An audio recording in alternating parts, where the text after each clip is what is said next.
ప్రశాంతంగా నిద్రపోయేందుకు నీంద్ యాప్లోకి అడుగుపెట్టండి. ఈ క్షణమే నీంద్ యాప్ను డౌన్లోడ్ చేసుకోండి. ఒత్తిడిని తగ్గించి ప్రశాంతమైన నిద్రలోకి మిమ్మల్ని తీసుకెళ్లే చక్కని కథలు, ధ్యాన పద్ధతులు, ఆహ్లాదకర సంగీతాన్ని మీరు నీంద్ యాప్లో మాత్రమే వినండి. నమస్తే, నా పేరు హేమ. వరలక్ష్మి శ్రీనివాస్ రచించిన త్రిశూలధారి కథను నేను మీకిప్పుడు వినిపిస్తాను. యుద్ధంలో ఇక మరణం తథ్యం అని అనుకుని ప్రాణాలు పోయే నిమిషం కోసం ఎదురుచూస్తున్న ఓ బ్రిటిష్ అధికారికి యుద్ధ ప్రాంగణంలో త్రిశూలం పట్టుకుని ఓ వ్యక్తి కనిపిస్తాడు. రావడమే తడవుగా ఆ బ్రిటిష్ సైన్యాధికారిని రక్షిస్తాడు. ఆ వ్యక్తి ఎవరో తెలియదు కాని తన ప్రాణాలు కాపాడాడని సంతోషంగా భార్యకి చెప్తాడు. అయితే ఆయనే మహాశివుడని ఆ బ్రిటిష్ అధికారి భార్య చెప్తుంది. అసలు కథ ఏమిటో పూర్తిగా వివరిస్తుంది. ఆ కథను మీరు వినండి. అయితే మనం కథలోకి వెళ్లే ముందు సౌకర్యవంతమైన స్థితిలోకి వెళ్దాం.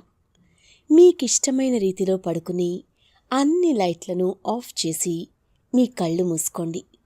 నెమ్మదిగా గాలి పీలుస్తూ పూర్తిగా లోతైన శ్వాస తీసుకుని వదలండి.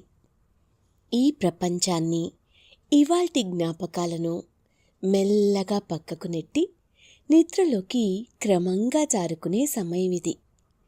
మరోసారి నెమ్మదిగా గాలి పీలుస్తూ లోతైన శ్వాస తీసుకుని మీ శరీరంలోని ఒత్తిడిని బయటకు వదిలివేయండి. ఇప్పుడు చేయాల్సిందల్లా విశ్రాంతి తీసుకోవడం, సేద తీరడం, మునుపటి స్థితికి రావడం. మీరిప్పుడు మంచం మీద ఉన్నారు. రోజువారీ అలసట నుంచి మీ శరీరం విశ్రాంతి తీసుకుంటున్నట్లుగా మీకు అనిపిస్తుంది. కాళ్ల నుంచి మొదలుపెట్టి మీ అవయవాల్లోని ఒత్తిడిని ఒక్కొక్కటిగా బయటికి పంపించేయండి. మీకోసం అవన్నీ రోజంతా చాలా కష్టపడ్డాయి కాబట్టి వాటికి విశ్రాంతి తీసుకునే అర్హత ఉంది. ముందుగా మీ పాదాల్లో మొదలైన విశ్రాంత అనుభూతి క్రమంగా మీ మోకాలి క్రింది భాగానికి చేరుతుంది. అక్కడ్నుంచి మోకాళ్లలోకి ప్రవేశిస్తుంది. ఇప్పుడు మీ కాలి ఎగువ భాగాన్ని విశ్రాంతి తీసుకొనివ్వండి. ఈ విశ్రాంత అనుభూతి క్రమంగా మీ పొత్తి కడుపు నుంచి వెన్నెముక గుండా ఎగువ వీపు వరకు వచ్చి తర్వాత ఛాతీలోకి ప్రవహిస్తున్నట్లుగా గుర్తించండి.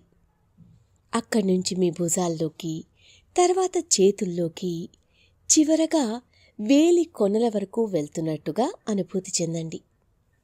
ఆపై మీ మెడ, తల, ముఖం వరకు ఆ అనుభూతి ప్రవహిస్తుంది. ఇప్పుడు మీ శరీరం మొత్తం ప్రశాంతంగా, రిలాక్స్డ్గా నిద్రకు సిద్ధంగా ఉంది.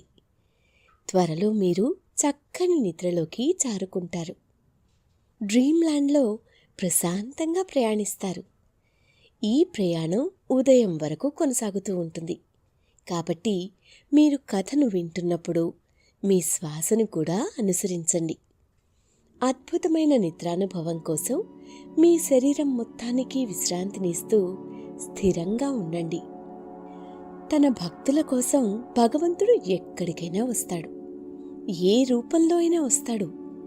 వారి ప్రాణాలకి రక్షణగా ఉంటాడు అని సనాతన ధర్మం చెబుతుంది. భగవంతుడి అనంత శక్తిని అర్థం చేసుకోవడం ఎవరి తరమూ కాదు. నిత్యం ఆలయాలలో ధూప దీప నైవేద్యాలతో, వేద మంత్రాలతో పూజలు చేసే పండితులకి దక్కని దైవదర్శనం సామాన్యులకి దక్కుతుంది. మనసుని నా పైన పెట్టి నీ కర్తవ్యాన్ని శ్రద్ధగా చెయ్యి. ఇక జరగాల్సింది, దాని ఫలితం సంగతి నేను చూసుకుంటా అని భగవద్గీతలో శ్రీకృష్ణుడు కూడా చెప్తాడు. భక్తులు కష్టంలో ఉండి అతన్ని శరణు వేడుకుంటే ఆ మహాదేవుడు వెంటనే సాక్షాత్కరించి కోరికలు తీరుస్తాడు. ఎంతోమంది భక్తుల కోసం కైలాసం నుంచి శంకరుడు ఈ భూలోకానికి దిగివచ్చాడు. అవన్నీ కూడా మనం పురాణాల్లో కథలుగా చదువుకున్నాం. మహాశివుడి లీలా విలాసం గురించి ఎన్నో సాక్ష్యాలు కథలుగా జననానుడిలో ఉన్నాయి. అయితే కలియుగంలో ఆ మహాశివుడి సాక్షాత్కారం దొరకడం అంత సాధ్యం కాదు. ఎంతోమంది పరమేశ్వరుడి దర్శనం కోసం పరితపించిపోతూ ఉంటారు. ప్రాపంచిక సుఖాలని త్యజించి సన్యాసులుగా మారిపోయి శివయ్యని వెతుక్కుంటూ వెళ్ళిపోతారు. అఘోరాలుగా కాశీ పుణ్యక్షేత్రంలో గంగానది పరివాహక ప్రాంతంలో కనిపిస్తారు. హిమాలయాల్లో ఎంతోమంది మునులు తపస్సు చేస్తూ ఉంటారు. ప్రత్యక్షంగా పరోక్షంగా కోట్లాది మంది ఆ మహాశివుడిని ఆరాధిస్తూ అతని సాక్షాత్కారం కోసం పరితపించిపోతూ ఉంటారు. అయితే అతి కొద్ది మంది మాత్రమే ఆ పరమశివుడి శక్తికి అర్థమవుతుంది. ఆయన సాక్షాత్కారం దొరుకుతుంది. సాక్షాత్తు ఆ పరమశివుడు యుద్ధ భూమిలోకి వచ్చి తనని ఆరాధించిన ఒక సామాన్య భక్తురాలి కోసం పోరాటం చేసిన కథ ఇప్పుడు చెప్పుకుందాం. మధ్యప్రదేశ్లో షాజాపూర్ జిల్లాలోని బైద్యనాథ్ అనే మహాశివుడి పుణ్యక్షేత్రం ఉంది. బ్రిటిష్ వారు ఇండియాలో కట్టించిన ఒకే ఒక్క దేవాలయంగా ఇది గుర్తింపు పొంది ఉంది. హిందుత్వాన్ని వ్యతిరేకించిన బ్రిటిష్ పాలకులు ఒక శివాలయాన్ని నిర్మించడం ఏమిటి అని అందరికీ ఆశ్చర్యం కలగచ్చు. అయితే దీనికి ఒక బలమైన కారణం ఉంది. అలాగే ఒక అద్భుతమైన కథ కూడా ఉంది. బ్రిటిష్ ప్రభుత్వంలో కల్నల్గా పనిచేసిన మార్టిన్ తన సొంత డబ్బుతో ఈ ఆలయాన్ని పునఃనిర్మించాడు. బ్రిటిష్ ప్రభుత్వం ₹1 కూడా ఈ ఆలయానికి ఇవ్వలేదు. 1880లో బ్రిటిష్ వారి ఈస్ట్ ఇండియా కంపెనీ క్రమక్రమంగా ఇండియాపై ఆధిపత్యం పెంచుకుని చిన్న చిన్న రాజ్యాలుగా ఉన్న అఖండ భారత ఖండాన్ని తమ చేతుల్లోకి తెచ్చుకుంటోంది. మరోవైపు సిపాయిల తిరుగుబాటు తర్వాత భారతీయులలో స్వాతంత్ర కాంక్ష మెల్లగా పెరుగుతూ వచ్చింది. ప్రజల నుంచి అక్కడక్కడా బ్రిటిష్ వారిపై తిరుగుబాటు వస్తుంది. అలాంటి సమయంలో ఇంగ్లండ్ నుంచి వచ్చి బ్రిటిష్ ఇండియాకి సైన్యంలో కల్నల్గా మార్టిన్ వచ్చారు. అతను అత్యంత బలశాలి, ధైర్యవంతుడు. ఈ కారణంగానే బ్రిటిష్ పాలకులు అతన్ని ఏరికోరి ఇండియాకి తీసుకొచ్చి సైన్యంలో కల్నల్ బాధ్యతలను అప్పగించారు. అతను తన సైన్యానికి అద్భుతమైన శిక్షణ ఇచ్చిన ఎలాంటి శత్రు సైన్యాన్నైనా ఎదుర్కొనే శక్తివంతమైన బృందంగా తయారు చేశాడు. అప్పుడే బ్రిటిష్ ఇండియాలో భాగంగా ఉండే ఆఫ్ఘనిస్తాన్లో ఆంగ్లేయుల సైన్యానికి వ్యతిరేకంగా అక్కడి ముస్లిం రాజులు తిరుగుబాటు జెండా ఎగరవేశారు. ముస్లిం రాజులు అందరూ ఏకమై వారి సైన్యాన్ని ఒకటి చేసి బ్రిటిష్ వారిపై యుద్ధం ప్రకటించారు. ముస్లిం రాజుల సైన్యం ముందు బ్రిటిష్ సైన్యం చాలా తక్కువగా ఉంది. అప్పటికీ అత్యాధునిక ఆయుధాలు బ్రిటిష్ సైన్యం దగ్గర ఉన్నప్పటికీ ముస్లిం సైన్యంతో పోరాడలేకపోతున్నారు. దీంతో కల్నల్ మార్టిన్ నేతృత్వంలో ఉన్న ఇండియన్ బ్రిటిష్ ఆర్మీని అక్కడికి బ్రిటిష్ ప్రభుత్వం పంపించింది. వాళ్ళంతా ఆఫ్ఘనిస్తాన్ వెళ్లారు. అక్కడికి వెళ్లిన తర్వాత పఠాన్ల సైన్యంతో యుద్ధం ఆరంభమైంది. యుద్ధంలో వారి పోరాటం నిరంతరంగా కొనసాగింది. ఒకరోజు బ్రిటిష్ సైన్యం ఆధిపత్యం చూపిస్తే మరో రోజు పఠాన్ల సైన్యం పైచేయి సాధించేది. అయితే కరుగు కట్టిన పఠాన్ సైన్యం బ్రిటిష్ సైన్యాన్ని ఊచకోత కోయడం మొదలుపెట్టింది. దాంతో వారి బలం తగ్గుతూ పోయింది. ఇదిలా ఉంటే మార్టిన్ తన భార్యకి అక్కడి యుద్ధ పరిస్థితుల్ని తెలియచేస్తూ ఎప్పటికప్పుడు లేఖలు రాసేవాడు. దానికి కారణం మార్టిన్ ఆమెను ప్రేమించి పెళ్లి చేసుకోవడమే. వారి మధ్య అనుబంధం చాలా బలమైంది. భర్త మార్టిన్ అంటే ఆమెకి పంచ ప్రాణాలు. అలాంటి భర్త యుద్ధంలో పోరాటానికి వెళ్ళాడు. దీంతో భార్యగా ఆమెకి సహజంగానే భయం ఉంటుంది. అయితే మార్టిన్ నుండి వచ్చే లేఖల్లో బ్రిటిష్ సైన్యం అక్కడి పఠాన్లపై విజయం సాధించబోతోందని, తొందరలోనే అది జరుగుతుంది అని మార్టిన్ పేర్కొన్నారు. మార్టిన్ నుంచి చివరగా ఆమెకి వచ్చిన లేఖలో పఠాన్లు చాలా ప్రమాదకరంగా ఉన్నారని, వారి బలం ముందు బ్రిటిష్ సైన్యం నిలబడలేకపోతోంది అని తెలియజేస్తాడు. దీంతో మార్టిన్ భార్య ఆందోళనకి గురవుతుంది. ఇక ఆ తర్వాత మార్టిన్ నుంచి భార్యకు లేఖలు రావడం ఆగిపోయాయి. దీంతో ఆమె మనసు ఆందోళనకి గురయింది. ఏం చేయాలో అర్థం కాని పరిస్థితిలో ఆమె కొట్టుమిట్టాడుతోంది. మరోవైపు పఠాన్లు బ్రిటిష్ సైన్యాన్ని కకావికలం చేస్తున్నారు. దీంతో వారు తమ ప్రాణాలను రక్షించుకోవడానికి తలో దిక్కుకి పారిపోయారు. బ్రిటిష్ సైన్యం సమూహాలుగా విడిపోయి ఎక్కడ చోటు దొరికితే అక్కడ తలదాచుకునేవారు. పఠాన్లు సంపూర్ణ ఆధిపత్యం కోసం ఇంకా తమ యుద్ధాన్ని కొనసాగిస్తూనే ఉన్నారు. ఇండియాలో మార్టిన్ భార్య కూడా తన భర్త ప్రాణాలతో లేడని నిర్ణయానికి వచ్చేసింది. దీంతో ఆ దుఃఖాన్ని ఆపుకోవడానికి గుర్రంపై అలా ఎంత దూరమో వెళ్తోందో తెలియకుండానే ప్రయాణించింది. ఇక ఆమె వెళ్లే దారిలో శిథిలావస్థలో ఉన్న బైద్యనాథ్ ఆలయం ఉంది. ఆలయంలో నిత్యం పూజలు జరిగేవి. అలాగే వేదమంత్రోచ్చారణతో ఉదయం సాయంత్రం చీకటి పడే సమయాల్లో పూజలు చేసేవారు. ఆమె అక్కడ జరిగే పూజల్ని ప్రతిరోజు చూస్తూ ఉండేది. అయితే మొదటిసారి ఎందుకో ఆలయం నుంచి వినిపిస్తున్న శివ పంచాక్షరి మంత్రం, శంఖనాదం ఆమెని ఆకర్షించాయి. దీంతో గుర్రం దిగి ఆలయంలోకి వెళ్ళింది. మొదటిసారి ఒక బ్రిటిష్ మహిళ ఆలయంలోకి రావడంతో అక్కడున్న అందరూ వింతగా చూడ్డం మొదలుపెట్టారు. అయితే వారి చూపులని ఆమె పట్టించుకోకుండా నేరుగా వెళ్లి మహాశివుణ్ణి దర్శించుకుంది. గర్భగుడిలో శివయ్యని చూడగానే ఏదో తెలియని తన్మయత్వానికి లోనైంది. క్రిస్టియన్ అయినా ఆమె ఆ క్షణం తన మత విశ్వాసాలు పక్కకు పెట్టి శివుడిని ప్రత్యక్షంగా చూస్తూ తెలియని భావోద్వేగానికి గురైంది. అనంతరం అక్కడ వినిపిస్తున్న ఓం నమః శివాయ అనే మంత్రం ఆమెకి మానసిక ప్రశాంతతని కలిగించింది. దీంతో ఆలయం బయట ఆమె చాలాసేపు అలా కూర్చుని ఉంది. ఆలయంలో భక్తులు ఒక్కొక్కరుగా వెళ్ళిపోతున్నారు. మార్టిన్ భార్య మాత్రం అక్కడే కూర్చుని ఉంది. ఆలయం మూసివేసే సమయం కావడంతో పూజారి కూడా వెళ్ళిపోవడానికి సిద్ధమై గర్భగుడి ద్వారాలు మూసి బయటికి వచ్చారు. ఆలయ మండపంలో కూర్చున్న మార్టిన్ భార్యను చూసి, మహాతల్లి, ఎప్పుడూ ఆలయంలో అడుగుపెట్టని మీరు మొదటిసారి ఇక్కడికి వచ్చారు. చాలాసేపటి నుంచి ఆలయంలోనే ఉన్నారు. ఏదో కష్టంలో ఉన్నారని అర్థమవుతోంది. అదేంటో చెప్పగలరా తల్లి అని అడుగుతాడు. దాంతో మార్టిన్ భార్య జరిగిన వృత్తాంతం అంతా చెప్తుంది. తన భర్త యుద్ధంలో ఉన్నాడని, అతని నుంచి ఎలాంటి క్షేమ సమాచారం రాలేదని, పఠాన్లు చాలా క్రూరంగా తమని వెంటాడుతున్నారని చివరగా లేఖలో పేర్కొన్నారని చెప్పింది. అతని మరణంతోనే తన జీవితం కూడా ముగిసిపోతుందని అంటుంది. ఓవైపు మనసంతా అల్లకల్లోలంగా ఉన్నా ఏదో ఒక మూల ఇంకా చిన్న నమ్మకం, అతను నా కోసం తిరిగొస్తాడని. కాని అది సాధ్యం కాదని మరోవైపు అంతరాత్మ చెప్తోంది. ఈ ఆలోచనలు నన్ను ప్రశాంతంగా ఉండనివ్వడం లేదు అని తన మనసులోని ఆవేదన్ని పూజారితో పంచుకుంటుంది. అంతా విన్న పూజారి ఆమె వైపు చూస్తూ, అమ్మా, అంతా పరమేశ్వరుడిపై భారం వేయండి. ఓం నమః శివాయ అనే పంచాక్షరి మంత్రాన్ని 11 రోజుల పాటు నిష్ఠతో జపించండి. మీ కోరికని మహాదేవుడితో పంచుకోండి. అది కూడా మీకు నమ్మకం ఉంటేనే.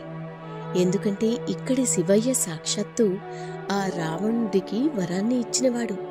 మీ కోరికను కూడా కాదండు. ఖచ్చితంగా ఆ స్వామి అనుగ్రహం ఏదో ఒక రూపంలో దొరుకుతుంది. ఆ మహాశివుడికి తన భక్తులంటే చాలా ఇష్టం. దానికోసం ఏమైనా చేస్తారు అని చెప్తాడు. పూజారి ఆమెకి సాంత్వన కలిగించడం కోసం దేవుడి గురించి మంచి మాటలు చెప్పి ఆమెని మామూలు స్థితికి తీసుకొస్తే చాలు అనే ఉద్దేశంతోనే అలా చెప్పారు. కానీ పూజారి మాటలు మార్టిన్ భార్యకి ఏదో తెలియని ధైర్యాన్ని కలిగించాయి. ఈ క్షణం తన భర్తని తాను ఎలాగూ రక్షించుకోలేను అనే విషయం ఆమెకి తెలుసు. అయితే ఒక చిన్న ఆశతో పూజారి చెప్పినట్లు చివరి ప్రయత్నం ఆ శివయ్యపై భారం వేసి కోరుకుందాం అనుకుంటుంది. ఒకవేళ పూజారి చెప్పిన మాటలు నిజమైతే, నిజంగా మహాదేవుడు తన శరణు వింటే, తన భర్త తన కోసం తిరిగొస్తే, ఆ ఆలోచనే తనకి ఎంతో ఆనందాన్నిచ్చింది. దీంతో వెంటనే 2 చేతులు జోడించి మహాశివుడిని మనస్సులో ఆరాధించింది. తన భర్త క్షేమంగా ఇంటికి తిరిగి వస్తే ఇక జీవితాంతం మిమ్మల్నే పూజిస్తాను. అలాగే శిథిలమైన ఈ ఆలయాన్ని తిరిగి నిర్మిస్తాను అని వేడుకుంటుంది. తర్వాత ఆమె అక్కడి నుంచి తన అంతఃపురానికి వెళ్ళిపోతుంది. ఆమె పూజారి చెప్పినట్లే 11 రోజుల పాటు నిష్ఠతో ప్రతిరోజు శివ పంచాక్షరి మంత్రాన్ని పఠిస్తుంది. ఆ మంత్రాన్ని పఠించే సమయంలో ఆమెకి తెలియకుండానే ఉపవాసం ఉంటుంది. ఆ మంత్రాన్ని అలా జపిస్తూ ఆమె మనసు నిండా ఏదో తెలియని ప్రశాంతత ఆవహిస్తుంది. అలాగే సాక్షాత్తు శివ సాక్షాత్కారం జరిగినట్లు ఆమె మనసుకి అనిపించేది. దీంతో ఆమె మరింత నిష్ఠతో మంత్రపఠనం చేసేది.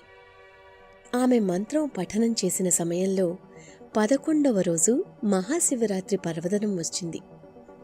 ఆ రోజు తెలియకుండానే ఆమె జాగరణ కూడా చేస్తూ తెల్లవారే వరకు ఉంటుంది. 11వ రోజు మంత్రపఠనం పూర్తయిన తర్వాత ఆమె వేకువజామున స్నానం ఆచరించి ప్రశాంతంగా కూర్చుని ఉంది. అప్పుడే ఆమెకి ఒక లేఖ భర్త మార్టిన్ నుంచి వచ్చింది. ఆ లేఖ వార్త వినగానే ఆమె ఆనందానికి అవతుల్లేవు. వెంటనే ఆ లేఖ అందుకుని దానిని చదవడం మొదలుపెట్టింది. డియర్ లూసీ, నేనిక్కడ క్షేమంగానే ఉన్నాను. మీరు అక్కడ క్షేమమని భావిస్తున్నాను. యుద్ధం ముగిసింది. బ్రిటిష్ సైన్యం విజయం సాధించింది. త్వరలో మేము ఇండియాకి తిరిగి వస్తాం.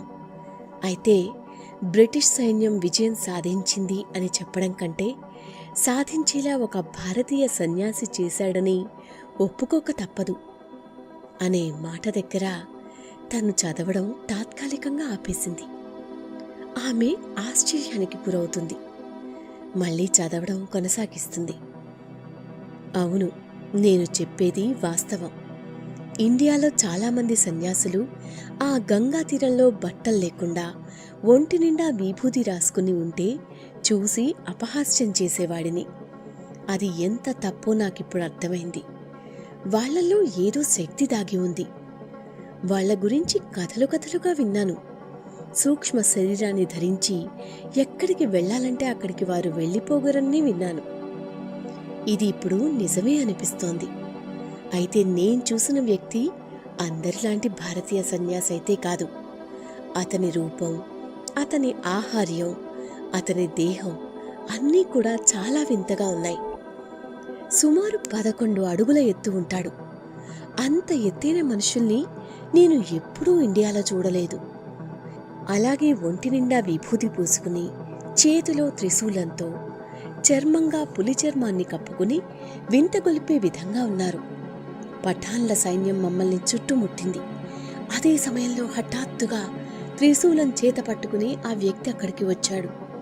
మాకు అట్టుగా నిలబడి పఠాన్ వైపు చూస్తూ అతను అన్నాడు. అతని రూపం చూసి ముందుగా వారు కూడా ఆశ్చర్యానికి గురయ్యారు. తర్వాత తుపాకులు ఎక్కుపెట్టి గుళ్ల వర్షం కురిపించారు. అవేవి అతన్ని కనీసం తాకడం లేదు. అతను స్థిరంగా అలాగే నిలబడి ఉన్నారు. అతను ఉన్న ప్రాంతంలో తేజస్సు ఒక వలయంలా కనిపించింది. ఇక పఠాన్లు అతనిపై కత్తులతో విరుచుకుపడ్డారు. ఆ సన్యాసి త్రిశూలంతో పఠాన్ల సైన్యాన్ని కకావికలం చేశారు. ఏ ఒక్కరూ అతని ధాటిని తట్టుకోలేకపోయారు. ఒక్కొక్కరుగా పఠాన్లు నేల కూలుతున్నారు. ఇన్ని వేల మంది బ్రిటిష్ సైన్యం ఉండి కూడా చేయలేని పని కేవలం ఒక్కడిగా ఉన్న అతను చేస్తున్నాడు.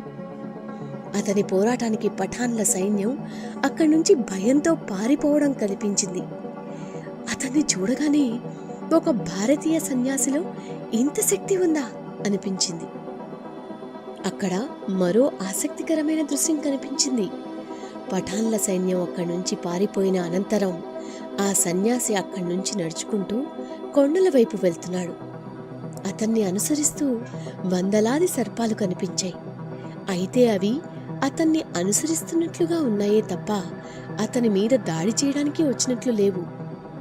అయినా ఎక్కడో భారతదేశంలో ఉండే ఒక సన్యాసి ఇక్కడ మా కోసం పోరాటం చేయడం మాకు ఇప్పటికీ నమ్మాలని అనిపించడం లేదు. అతని దయ వలన ఈరోజు చాలామంది బ్రిటిష్ సైన్యం ప్రాణాలతో బయటపడింది అని మాత్రం ఖచ్చితంగా చెప్పగలను. ఇండియా వస్తే వెంటనే కాశీ వెళ్ళి అక్కడ ఆ సన్యాసి కనిపిస్తే థ్యాంక్స్ చెప్పుకోవాలి. కానీ మా కోసం ఇంత పోరాటం చేసిన అతని రూపాన్ని మాత్రం నేను చూడలేకపోయాను అని మార్టిన్ తన లేఖలో రాసుకొచ్చాడు. ఇక ఇదంతా చదివిన మార్టిన్ భార్య తీవ్ర ఉద్వేగానికి లోనైంది. వెంటనే బైద్యనాథ్ ఆలయానికి వెళ్లి అక్కడ మహాశివుణ్ణి ఆరాధించింది. తన కోరికని నెరవేర్చిన ఆ కైలాసనాథుణ్ణి శరణు వేడుకుంది. తనకి పంచాక్షరి మంత్రం గురించి చెప్పిన పూజారిని కలిసి తన భర్త నుండి వచ్చిన లేఖని, ఆ లేఖలో తమ భర్త మార్టిన్ రాసిన విషయాలని పూసగుచ్చినట్లు చెప్పింది. ఆమె మాటలు విన్న పూజారి కూడా తీవ్ర భావోద్వేగానికి లోనై, ఎన్నో ఏళ్లుగా పూజలు చేసిన ఆ పరమశివుడి అనుగ్రహం ఈ స్థాయిలో మాకు దొరకలేదు. నీ మాంగళ్యం కాపాడడం కోసం త్రిశూలధారి అయిన ముక్కంటి యుద్ధరంగంలోకి వెళ్లడం ఎంతో గొప్ప విషయం. మీరు ఎన్నో జన్మల పుణ్యం చేసుకుని ఉంటారు. అందుకే మహాశివుడి అనుగ్రహానికి పాత్రులయ్యారు. నిజంగా ఇది నమ్మశక్యంగా లేదు. కానీ నీ భర్తకి ఆ పరమేశ్వరుడి లీలా విలాసం, అతని రూపం సాక్షాత్తు చూసే అదృష్టం లభించింది అని చెప్తాడు. దానికి మార్టిన్ భార్య కూడా సంతోషించి అతి త్వరలో తన భర్త మార్టిన్తో కలిసి మళ్ళీ ఈ ఆలయానికి నేను వస్తాను, ఈ పరమేశ్వరుణ్ణి దర్శించుకుంటాను, అలాగే మొక్కులు చెల్లించుకుంటాను అని చెప్తుంది. కొంతకాలానికి మార్టిన్ ఇండియా తిరిగి వస్తారు. ఇక జరిగిన వృత్తాంతమంతా ఆమె తన భర్తకి చెప్తుంది. ఆమె మాటలు విన్న మార్టిన్ ఆశ్చర్యానికి గురవుతాడు. నిజంగా నువ్వు చెప్పిన విషయాలు ఆశ్చర్యానికి, అలాగే ఏదో తెలియని భావోద్వేగానికి గురిచేస్తున్నాయి. ఇండియన్స్ ఆ పరమేశ్వరుడి దర్శనం కోసం తపస్సులు చేస్తారని విన్నాను. కానీ ఏమీ చేయకుండానే నాకు ఆయన దర్శన భాగ్యం లభించింది. నేను నిజంగా చాలా అదృష్టవంతుణ్ణి అని చెప్తాడు. తక్షణమే మనం ఆ ఆలయానికి వెళ్దాం, మన దగ్గర డబ్బు మొత్తం తీసుకుని ప్యాక్ చేయి అని చెప్తాడు. ఆమె భర్త చెప్పినట్లే చేస్తుంది. ఇద్దరూ బైద్యనాథ్ ఆలయానికి వెళ్తారు. అక్కడ పరమశివుణ్ణి మార్టిన్ కూడా దర్శించుకుంటాడు. తర్వాత శాస్త్రోక్తంగా సనాతన ధర్మంలోకి తమ విశ్వాసాన్ని మార్చుకుంటారు. అలాగే ఆ ఆలయం పునఃనిర్మాణానికి తాము తీసుకొచ్చిన డబ్బు మొత్తం ఇస్తారు. అది సుమారు 15,000 రూపాయలు ఉంటుంది. ఆ డబ్బుతో ఆలయాన్ని తిరిగి నిర్మించి మార్టిన్ దంపతుల చేతుల మీదగానే ప్రాణప్రతిష్ఠ చేస్తారు. ఇక మార్టిన్తో పాటు ఆ యుద్ధంలో పాల్గొన్న తన సైన్యం కూడా సాక్షాత్తు ఆ పరమేశ్వరుణ్ణి ప్రత్యక్షంగా చూడ్డంతో వారందరూ కూడా తమ విశ్వాసాన్ని సనాతన ధర్మంలోకి మార్చుకుంటారు. అలా బ్రిటిష్ కల్నల్ అయిన మార్టిన్ దంపతుల చరిత్ర ఆ ఆలయ శిలాఫలకాలపై ఇప్పటికీ పదిలంగా ఉంది. బ్రిటిష్ వారు కట్టిన ఆలయంలో బైద్యనాథ్ చరిత్రలో నిలిచిపోయింది. ఇక అక్కడి కల్నల్ మార్టిన్ దంపతులకి పుట్టిన బిడ్డకి పరమేశ్వర్ అని పేరు పెట్టారు. అలాగే వారి పేర్లను కూడా మార్టిన్ బైద్యనాథ్, పార్వతీ మార్టిన్ అని మార్చుకున్నారు. తర్వాత తమ కుమారుడు పరమేశ్వర్ మార్టిన్ అని పేర్కొన్నారు. కొంతకాలానికి వారు ఇంగ్లండ్ వెళ్ళిపోయారు. అక్కడ వారింట్లో శివుడి విగ్రహాన్ని పెట్టుకుని పూజించడం మొదలుపెట్టారు. తర్వాత కాలంలో ఇంగ్లండ్లో వారి కుమారుడు కూడా భారతీయ సనాతన గ్రంథాలని అవపోసన చేసి అక్కడ సనాతన ధర్మ మార్గాన్ని చేరవేయడం మొదలుపెట్టారు. ఇప్పటికీ మార్టిన్ పరంపర వారి ఇంటి కులదైవంగా బైద్యనాథుడిని ఆరాధిస్తారని, అప్పుడప్పుడు సామాన్య భక్తులుగా వచ్చి దర్శించుకుని వెళ్తారని అక్కడి ప్రజలు చెప్తున్న మాట. భగవంతుడితో భక్తులకి ఉన్న అనుబంధానికి సంబంధించిన కథలు మన ఇతిహాసాల్లో ఉంటాయి. అయితే వాటిని పురాణాలుగానే అందరూ చూస్తారు. అవి నిజంగా జరిగాయని సనాతన ధర్మాన్ని అనుసరించేవారు నమ్ముతారు తప్ప అందరూ నమ్మరు. కానీ బైద్యనాథ్ ఆలయ గోడల శిలాఫలకాలపై ఉన్న మార్టిన్ దంపతుల నిజ జీవిత అనుభవాలు ఇప్పటికీ ఒక చరిత్రగా ఉన్నాయి. బైద్యనాథ్ ఆలయం ఉన్న జిల్లాలో ఈ చరిత్రని బైద్యనాథుడి మహిమలని కథలుగా చెప్పుకుంటూ ఉంటారు. ఇక మహాశివుడి 12 జ్యోతిర్లింగాలలో బైద్యనాథ్ ఆలయం కూడా ఒకటి. ఇక్కడి ఆలయంలో పరమేశ్వరుడు స్వయంభూగా వెలిశాడు. ద్వాపర యుగంలో రావణాసురుడు పరమశివుడి గురించి ఘోర తపస్సు చేస్తాడు. ఆ సమయంలో తన 10 శిరస్సులని ఖండించుకుని అతనికి నైవేద్యంగా సమర్పిస్తాడు రావణుడు. ఆ సమయంలో ఆ మహాదేవుడు ప్రత్యక్షమై సాక్షాత్తు వైద్యుడిగా మారి రావణుడి 10 తలల్ని అతికిస్తాడు. ఆ కారణంగా ఇక్కడి స్వామివారిని వైద్యనాథుడు అని కూడా పిలుస్తారు. అలాగే రావణుడి తపస్సుకి మెచ్చి ఆ మహాదేవుడు అతనికి వరాన్ని ఇచ్చింది ఇక్కడే అని స్థల పురాణం చెబుతుంది. ఈ ముల్లోకాలలో దేవదానవులు ఎవరి చేతిలో తనకి చావులేని వరాన్ని లంకేశుడు కోరుకుంటాడు. అతని తపస్సుకి మెచ్చిన వైద్యనాథుడిగా మారిన పరమశివుడు రావణుడికి ఆ వరాన్ని ఇస్తాడు. అయితే ఒక మానవుడి చేతిలో నీకు మరణం ఉంటుందని కూడా చెప్తాడు.